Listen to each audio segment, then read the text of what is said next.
kita ditolak sama-sama, kita makan kuduk di jalanan, asap jalanan. Apalagi saya di sini kan anak perantauan juga ya. Jadi saya sama keluarga kecilku istilahnya memberikan pelayanan yang terbaik lah. Aku inginnya seperti itu sih, mau belajar terus untuk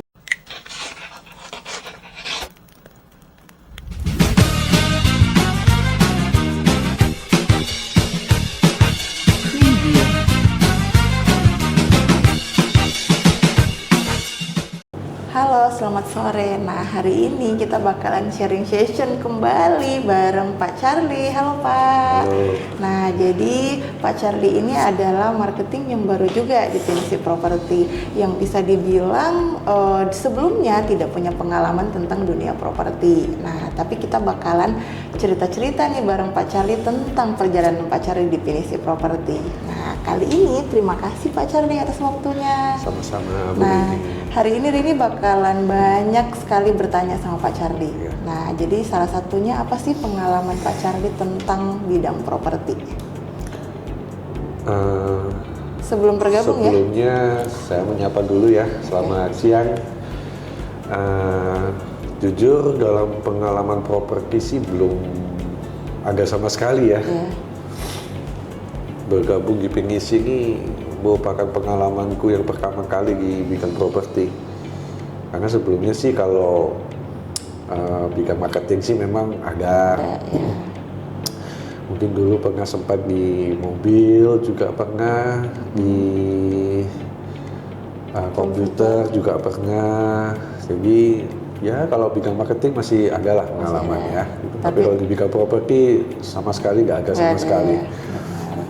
Nah, terus apa sih harapannya Pak Charlie bergabung di Pinisi? Harapannya sih di sini saya bisa banyak belajar tentang properti sih. Karena menurutku juga properti itu sangat penting sekali, karena gimana pun juga kita ke depannya pasti akan pengen kan punya rumah, punya aset lah ya, katakan begitu. Ya belajar di sini bisa tuh juga ya, salah satunya juga pasti cari uang ya. Ya, benar. Jadi ya itu juga nggak menutup halnya itu. Jadi ya pertama cari uang pasti, ya juga belajar untuk pengalaman properti. Itu aja sih kayaknya ya. Kalau dari banyaknya kantor Pak, kenapa memilih Pinisi Property sedangkan di Makassar ini banyak sekali kantor-kantor agent? Jujur ya, karena waktu di Pinisi ini juga kenalan dari teman juga sih. Ya memberitahu ke saya kalau gabung saja di Pinisi Property, karena bisa dibilang prinsipalnya sangat membantu MA-MA-nya, para MA itu marketing agent kan. Jadi beliau itu sangat membantu sekali untuk MA yang baru gitu. Jadi apalagi yang khusus buat aku ya, maksudnya terutama buat orang seperti aku yang sama sekali nggak ada pengalaman di bidang properti ya, gitu loh. Jadi kebetulan juga ya biayanya juga nggak ada untuk daftar kan di sini. Di sini nggak daftar. Nggak ada biayanya. Kalau di luar sana dapat biaya. Iya, aku termasuk salah satu juga. Jadi ya akhirnya aku pilih ke Pinisi Property ya, karena aku juga pribadi juga butuh belajar. Iya, benar. Dan di sini prinsipalnya sangat membantu. Jadi artinya Pak Charlie ini tidak jalan sendiri ya, artinya tetap diarahin, dibantu. Nah, selain itu tadi Pak Charlie bilang bahwa tidak ada biaya pendaftaran. Pak. Nah, di tengah perjalanan Pak Charlie, apa yang Pak Charlie rasakan sebelum closing? Pasti pusing ya. Jadi gimana pun juga. Ya tabungan waktu itu ada, cuma kan kalau nggak closing, kalau nggak jualan rumah, pastinya akan nguras tabungan terus ya. Jadi mana juga apalagi saya di sini kan anak perantauan juga ya. Jadi saya sama keluarga kecilku di sini cuma anak, istri sama aku sendiri. Nggak punya keluarga sama sekali ya, itu pasti. Karena anak perantauan di sini juga nggak punya saudara, nggak punya teman aja sedikit ya. Bisa dibilang cuma 1-2 orang aja gitu loh. Jadi closing pasti sangat butuh effort banget gitu loh. Jadi kalau nggak closing ya nggak jualan ya nggak makan anak istri. Jadi maksudnya nguras tabungan terus, akhirnya nguras tabungan terus ya pastinya pusing lah kalau nggak jualan. Karena kita kan marketing ya duitnya didapat dari jualan rumah.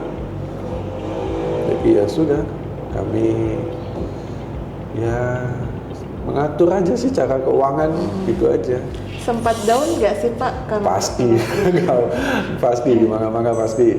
Kalau harus seperti down itu pasti lah ya, apalagi kalau masalah kalau nggak jualan ya, kalau lihat anak istri, apalagi kalau anak ya, kita sebagai orang tua anak juga sesuatu apa gitu nggak bisa nuruti ya. Begitulah gitu aja. Tapi apa yang membuat Pak Charlie bisa bangkit nih? Kan Pak Charlie bilang sempat down dan downnya itu cukup ya. Nah, apa sih yang bikin Pak Charlie bisa kembali bersemangat? Kembali lagi pasti ya keluarga. Dimanapun juga keluarga tetap yang motivasi aku selama ini ya. Jadi tetaplah semua ya, dimanapun juga ya aku kepala keluarga, jadinya ya itu motivasiku ya di anak itu aja sih. Pernah sih nggak sih Pak merasakan, atau pernah sih nggak sih terlintas di benaknya bahwa aduh saya nggak cocok nih kerja di dunia properti? Cuman kalau begitu, kalau kita kalau nggak cocok begitu terus toh ya kapan cocoknya kok kan gitu. Betul. Jadi ya cocok nggak cocok kita cocokkan kita. Jadi pada dasarnya sih prinsipku sih kita memang nggak akan bisa cocok sama segala pekerjaan, tapi kitanya sendiri, kembali ke kitanya sendiri yang mencocokkan di pekerjaannya. Jadi kita harus berubah istilahnya dong, mengikuti zaman. Apalagi kembali lagi ke prinsipalku ini juga, prinsipalnya pengisi properti ini juga selalu mengarahkan kita untuk berubah terus. Jadi kita harus ikuti inovasi teknologi. Jadi di situ belajar lah, kita yang mencocokkan diri, bukan pekerjaan yang mencocokkan kepada kita. Benar. Jadi nggak bisa lah kalau kita mikir nggak cocok aku gini, nggak cocok. Kapan cocoknya? Iya, betul. Jadi ya kita tekuni aja lah istilahnya, pasti bisa lah, ada jalannya lah. Aku rasa pasti begitulah. Betul. Dan denger nih Pak Charlie lagi jor-joran closingnya ya. Nah, apa sih yang Pak Charlie rasain setelah closing nih? Yang pasti ya senang ya, bersyukur karena semua ini juga nggak lepas dari bantuan dari Tuhan Yesus ya, dari Tuhan Yesus sendiri. Karena juga kita juga dimanapun juga kalau kerja usaha tapi tanpa doa pun juga kayaknya agak kurang gitu loh. Jadi tetap kita harus imbangi semua itu. Jadi kerja, doa, usaha, belajar, itu kita harus semua lakukan. Nggak bisa hanya kerja dan usaha, nggak bisa. Hanya berusaha dan berdoa, nggak bisa. Kerja dan doa saja nggak bisa. Semua harus kita lakukan semua. Harus ketiga hal itu. Iya, jadi kita harus ingat, karena ya dimanapun juga yang punya kehidupan ini kan yang di atas, cuma yang di atas saja. Jadi kita ini istilahnya hanya menjalankan apa yang jadi rencana kita, semoga direstui sama yang di atas. Begitu saja ya. Benar Pak. Bicara tentang setelah closing nih kan, Bapak kan sudah melewati berbagai macam kejadian nih. Betul. Nah, apa sih case by case yang mungkin menurut Pak Charlie cukup jadi tantangan? Case by case-nya, apalagi kalau di primary sih nggak terlalu banyak ya. Kalau di secondary ya, kalau lebih banyak di secondary-nya. Karena kita harus menangani maunya penjual dan maunya pembeli. Jadi ya begitulah. Itu kadang penjual maunya begini, pembeli maunya begini. Kita di tengah-tengah, tidak boleh memihak salah satu. Jadi harus balance. Jadi harus pokoknya kepentingan pembeli dan kepentingan penjual harus sama-sama kita utamakan gitu aja. Kita di tengah-tengah, kita berusaha yang terbaik untuk mereka karena kita jualan jasa, Bu. Jadi kalau dimaki-maki sama orang itu mah udah biasa sih ya, gitu. Jadi kalau memang kadang kita manusia kan nggak ada yang sempurna ya kembali ya. Jadi kita kadang nggak bisa, kadang juga ada melesetnya ke pembeli. Kalau dimarahi sama pembeli ya sudah, mau dia apa? Kalau dimarahi sama penjual ya sudah, mau dia apa? Kita terima saja kan. Yang penting kita mengakui kesalahan dan meminta maaf, dan mungkin kita belajar di situ. Jadi ya begitu saja sih ya kalau aku sih. Tantangannya gimana sih belum ada ya sampai saat ini sih, karena juga baru bergabung. Kalau bicara penolakan, banyak dapat penolakan? Banyak, Ibu. Penolakan maksudnya di saat saya menawarkan? Iya, banyak sekali, Bu. Dan apa itu bikin Pak Charlie down? Enggak lah, itu kalau di dunia sales, di dunia marketing udah biasa sih ya. Artinya ini karena Pak Charlie punya pengalaman tentang dunia jadi marketing ya, jadi bukan jadi marketing properti, tapi jadi marketing. Jadi pada saat penolakan itu menjadi hal yang biasa. Tapi kalau bicara tentang penolakan nih, Pak Charlie bilang menjadi hal biasa. Terus apa yang membuat Pak Charlie itu sempat down? Karena dipikirkan ya nggak closing itu ya mungkin ya. Karena ya sempat berpikir kok nggak closing kok rasanya. Karena kan jujur juga properti jualannya itu mahal, Bu. Nilainya nggak sebanding sama mobil. Kalau mobil aku paling mahal itu aku jual dulu cuma senilai 500 juta lah. Tapi kalau di rumah kecil saja lu sudah 300 juta ya. Rumah subsidi aja sudah 100-an juta. Apalagi nilainya kan lebih besar daripada nilai mobil. Otomatis customer atau konsumen yang kita hadapi itu lebih berkelas lagi. Lebih dibilang lebih lebih punya uang, jadi lebih banyak maunya lah istilahnya kan. Kalau bisa kita bilang itu maksudnya dia lebih maksudnya orang berpikir lah kalau mau keluarin uang segini kan pasti harus yang dapat yang terbaik, istilahnya begitu. Bukan yang banyak maunya itu, bukan yang gimana ya maksud saya. Maksudnya yang mau yang terbaik untuk mereka kan, karena mereka merasa mengeluarkan uang segitu banyak, hampir misalnya agak gila sekian miliar itu gitu. Ada harga dan ada kualitas. Dia konsumen yang saya hadapi merasa harus yang terbaik. Betul. Gitu. Jadi ya itulah, karena banyak penolakan juga. Kalau saya downnya karena belum jualan itu aja sih. Karena kenapa kok? Rasanya caraku yang dulu nggak bisa aku pakai lagi deh. Karena konsumen yang aku hadapi dulu kan hanya kelasnya mungkin ada grup juga, cuman harganya barang yang didapat ini berbeda. Karena kalau mobil itu kan istilahnya kita kalau mau mobil kan kita kalau bosan bisa ganti tuh. Kalau rumah kan nggak, Bu. Kalau rumah kan istilahnya kita punya rumah satu itu ya sudah home sweet home lah, istilahnya rumahku, istanaku. Jadi yang terbaik untuk mereka kan gitu. Jadi untuk anak-anaknya atau apanya gitu kan juga mereka pasti cari yang terbaik lah gitu. Jadi itu susahnya di situ sih ya.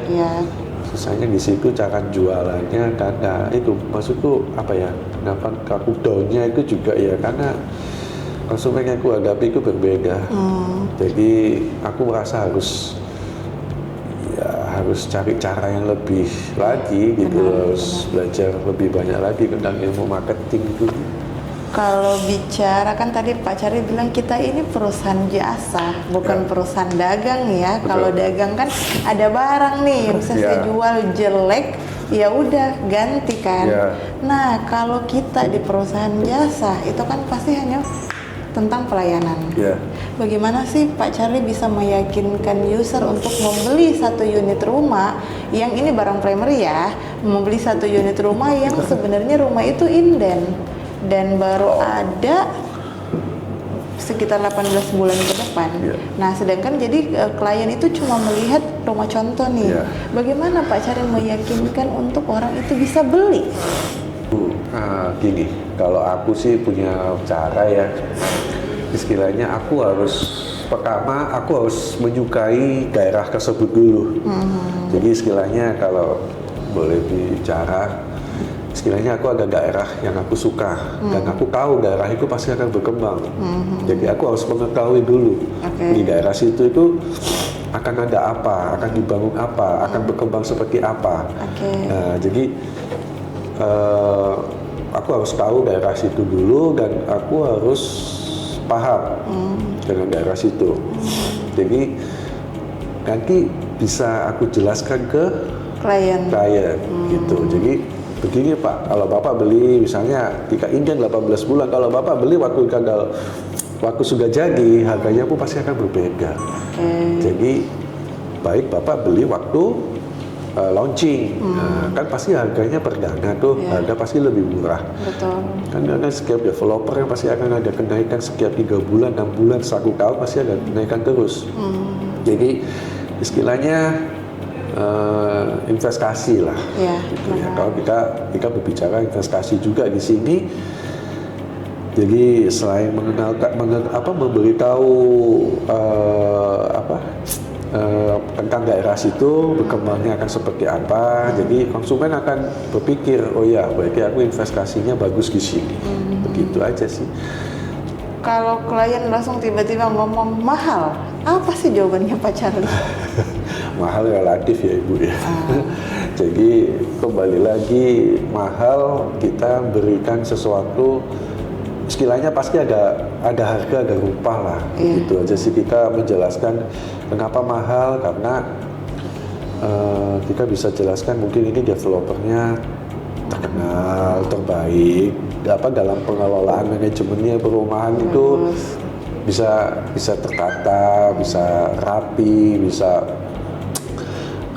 maksudnya warga yang tinggal di perumahan itu pasti nggak akan pernah kecewa lah istilahnya dengan pengelolaannya developer begitu.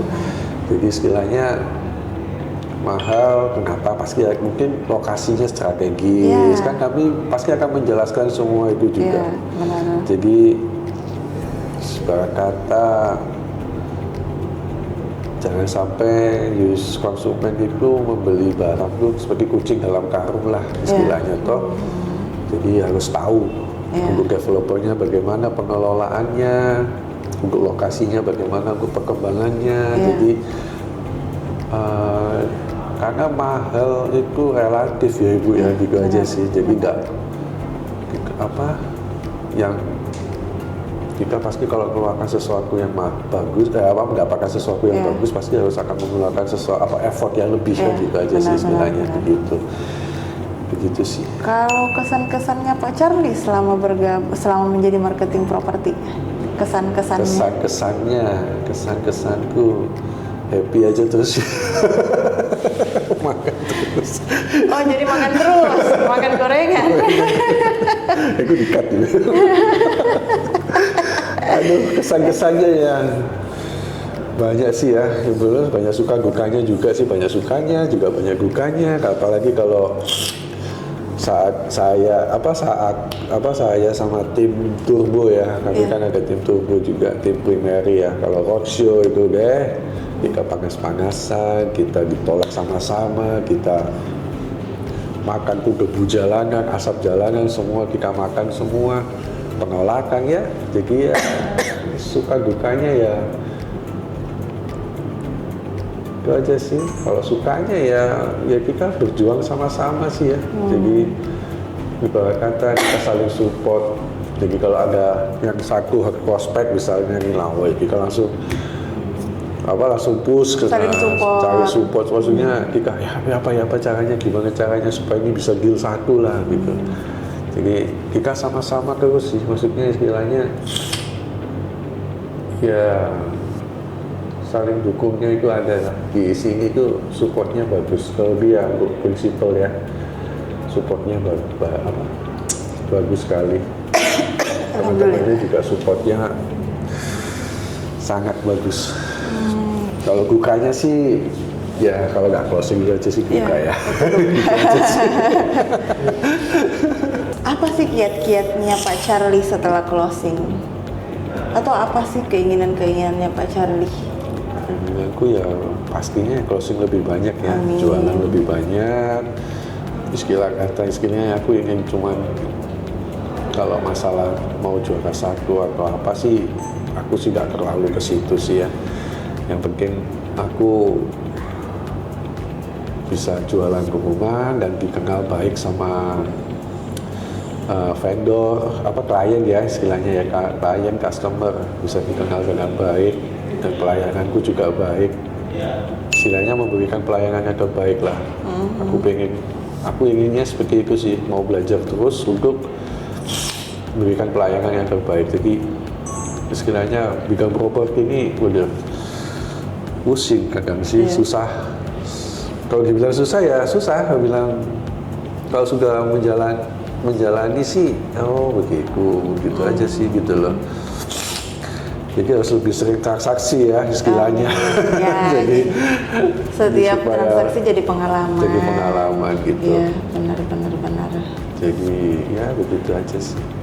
Kalau tadi kan bicara tentang target ya, harapannya Pak Charlie ke depan. Nah itu kan tadi mau closing banyak nih. Selain itu mungkin secara pribadi lah, apa nih Pak? Ya, sekarang kan aku belum punya rumah sih. Ya pengennya sih punya rumah. Amin. Itu aja. Pak ini kan Bapak ini yang saya dengar ya, artinya tadi Pak Charlie ada cerita bahwa Bapak ini merantau ke sini.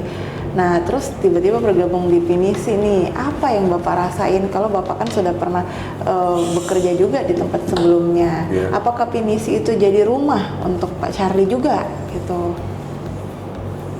Bisa dibilang bisa juga seperti itu.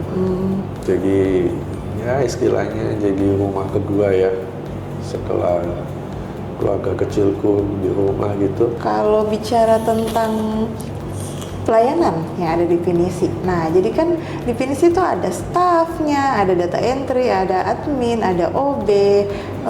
Menurut Pak Charlie sudah memberikan pelayanan yang baik nggak sih, termasuk dengan Pak PSI? Terbaik lah sudah. Semua staffnya, administrasinya semua terbaik lah. Kalau transaksi cukup memudahkan nggak sih dengan adanya staff yang ada di Pinisi? Sangat memudahkan dong. Saya apalagi kan nggak tahu apa-apa. Berarti apa-apa segala langsung ke ibu admin tuh.